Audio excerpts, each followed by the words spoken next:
Hello my dear viewers, कैसे हैं आप सब लोग। मैं करीम अहमद सिद्दीकी एडवोकेट, आप देख रहे हैं मेरा YouTube channel legal and social awareness.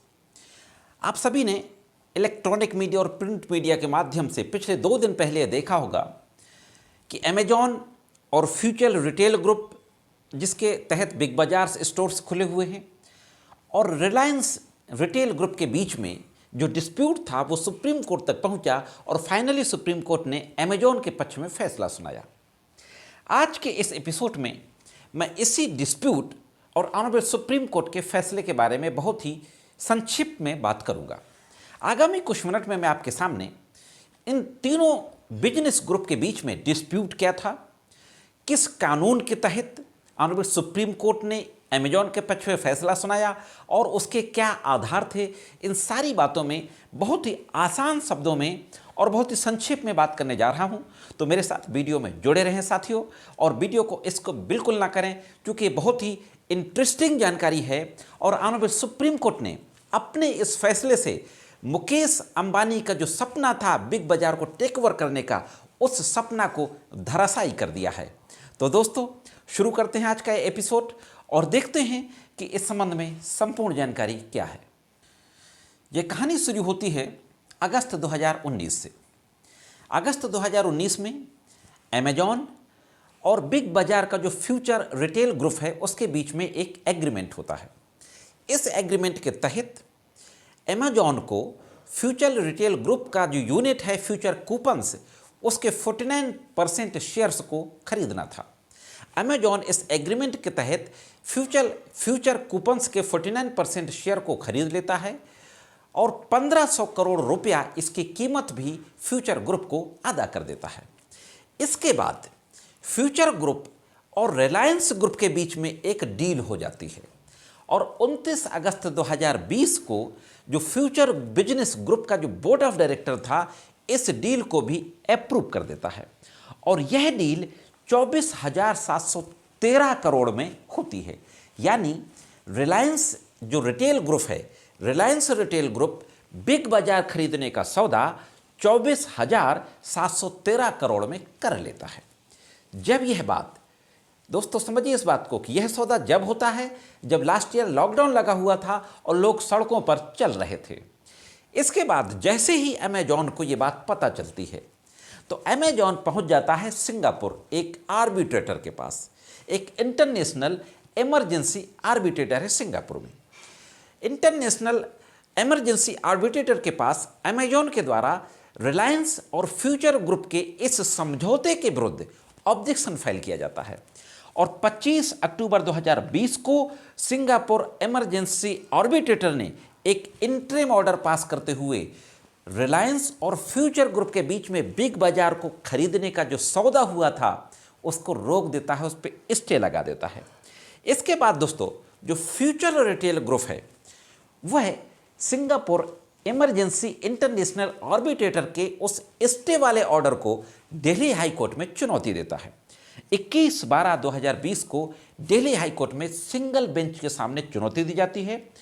Single जज इस जो इंटरनेशनल इमरजेंसी आर्बिट्रेटर का जो ऑर्डर था उसको एज इट इज रखता है। साथ ही साथ बिग बाजार के मालिक के खिलाफ गंभीर टिप्पणी करते हुए जुर्माने का आदेश करते हैं। दोस्तों 20 लाख रुपया जुर्माने का आदेश किया जाता है और साथ ही साथ यह भी कहा जाता है कि क्यों ना बिग बाजार के मालिक किशोर बयानी के खिलाफ और उनके बोर्ड ऑफ डायरेक्टर्स के खिलाफ जुर्माना ना अदा करने पर सख्त से सख्त कार्रवाई की जाए। इस तरह से दिल्ली हाई कोर्ट के सिंगल जज की बेंच जो मध्यस्थता और सुलह अधिनियम है भारत का 1996, इसकी धारा 17(2) और सीपीसी के ऑर्डर 39 रूल 2A के तहत और सेक्शन 151 सीपीसी के तहत यह जो ऑर्डर हुआ था इमरजेंसी आर्बिट्रेटर का, उसको पूरी तरीके से सही ठहराता है। अब इस सिंगल जज के ऑर्डर के खिलाफ फ्यूचर ग्रुप फिर से दिल्ली हाई कोर्ट के डिवीजन बेंच के सामने इस मामले को चैलेंज करता है। डिवीजन बेंच जो मुख्य न्यायमूर्ति DN पटेल की अध्यक्षता वाली थी, जिसमें जो दूसरे जज थे जसमीत सिंह, इन दोनों के द्वारा 23 मार्च 2021 को सुनवाई की जाती है। 23 मार्च 2021 को सुनवाई करते हुए जो दिल्ली हाई कोर्ट की डिवीजन बेंच थी वो सिंगल जज के आदेश को स्टे कर देती है। इसके बाद दोस्तों अमेजॉन दिल्ली हाई कोर्ट के डिवीजन बेंच के इस आदेश के खिलाफ सुप्रीम कोर्ट चला जाता है। ऑनरेबल सुप्रीम कोर्ट में इस मामले में कई बार सुनवाई की जाती है।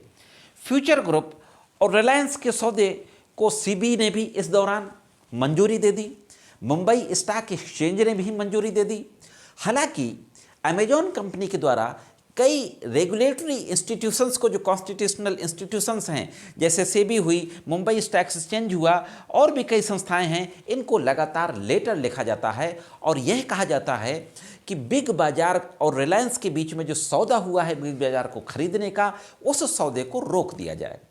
यहाँ पर अमेजॉन के द्वारा जो आधार लिया जाता है वह यह कहा जाता है, चूँकि हमारा जो अगस्त 2019 में हमारा जो एग्रीमेंट हुआ था, उस एग्रीमेंट में यह लिखा हुआ था कि अगर फ्यूचर रिटेल ग्रुप बिग बाजार को कभी बेचता है तो सबसे पहले अमेजॉन को बेचेगा, इसलिए फ्यूचर ग्रुप ने उस एग्रीमेंट का उल्लंघन किया है। यह बात लगातार इमरजेंसी आर्बिट्रेटर से लेकर सुप्रीम कोर्ट के सामने तक कही जाती है। अब दोस्तों सुप्रीम कोर्ट के सामने जब अमेजॉन के द्वारा दिल्ली हाई कोर्ट के डिवीजन बेंच के आदेश को चैलेंज किया जाता है तो सुप्रीम कोर्ट के समक्ष महत्वपूर्ण 2-3 बिंदु होते हैं जिन पर चर्चा करनी होती है। पहला बिंदु कि क्या इमरजेंसी आर्बिट्रेटर द्वारा पारित अवार्ड भारत के कानून में लागू होने लायक है? क्या आर्बिट्रेशन और कॉन्सिलेशन एक्ट 1996 जो इंडियन आर्बिट्रेशन और कॉन्सिलेशन एक्ट है उसके सेक्शन 17(1) के अधीन है? अगर 17(1) के अधीन है तो क्या 17(2) के तहत इसको इन्फोर्स कराया जा सकता है इंडिया में? अगला सवाल ये था कि क्या फ्यूचर ग्रुप की अपील, जो सिंगल बेंच का जो ऑर्डर था सिंगल जज का दिल्ली हाई कोर्ट के, क्या उस ऑर्डर की अपील डिवीजन बेंच के सामने की जा सकती है? और इसी के साथ साथ यह भी देखना था ऑनरेबल सुप्रीम कोर्ट को कि क्या फ्यूचर ग्रुप की अपील सुनवाई योग्य है कि नहीं। ये बातें ऑनरेबल सुप्रीम कोर्ट को तय करनी थी। सुप्रीम कोर्ट लगातार सुनवाई करता है। जो भारत का जो कानून है आर्बिट्रेशन एंड कॉन्सिलेशन एक्ट 1996 उसके सेक्शन 17(1) और 17(2) को देखता है और इन सारी चीज़ों को देखने के बाद सुप्रीम कोर्ट के जस्टिस RF नारीमन की अध्यक्षता वाली बेंच के द्वारा यह फैसला दिया जाता है 6 अगस्त को कि जो इमरजेंसी आर्बिट्रेटर सिंगापुर का जो अवार्ड था वह अवार्ड भारतीय कानून में लागू करने योग्य है। हाँ दोस्तों, जो इंडिया का कानून है आर्बिट्रेशन एंड कॉन्सिलेशन एक्ट 1996 उसकी धारा 17(1) के तहत वह आर्बिट्रेशन का ऑर्डर सही था। 17(2) के तहत उसको इंडिया में इन्फोर्स किया जा सकता है। और दूसरा जो ऑर्डर किया जाता है कि जो सिंगल जज का जो आदेश था उसके खिलाफ ऑनरेबल दिल्ली हाई कोर्ट के डिवीजन बेंच के सामने अपील करने का अधिकार फ्यूचर ग्रुप को नहीं था। साथ ही साथ दोस्तों इस आदेश को जो दिल्ली हाई कोर्ट के सिंगल जज ने पारित किया था कि सेक्शन 37(2) के तहत ये मामला डिवीजन बेंच के समक्ष नहीं जा सकता है, इस बात को सुप्रीम कोर्ट होल्ड करता है और दिल्ली हाई कोर्ट के सिंगल बेंच के ऑर्डर को कंफर्म कर देता है। इस तरीके से दोस्तों जो बिग बाजार रिलायंस रिटेल के मालिक मुकेश अंबानी का जो सपना था बिग बाजार को खरीदने का, वह सपना धरा का धरा रह जाता है। सुप्रीम कोर्ट से मुकेश अंबानी को बहुत बड़ा झटका मिलता है। तो यह थी दोस्तों इस मामले की संपूर्ण जानकारी। यह जानकारी आपको कैसी लगी कमेंट्स करके जरूर बताएं। आज की वीडियो में सिर्फ इतना ही। मिलते हैं किसी अन्य वीडियो में कानून की कुछ अन्य जानकारियों के साथ। तब तक कानून की विभिन्न तरीके की जानकारियों के लिए देखते रहें लीगल एंड सोशल अवेयरनेस।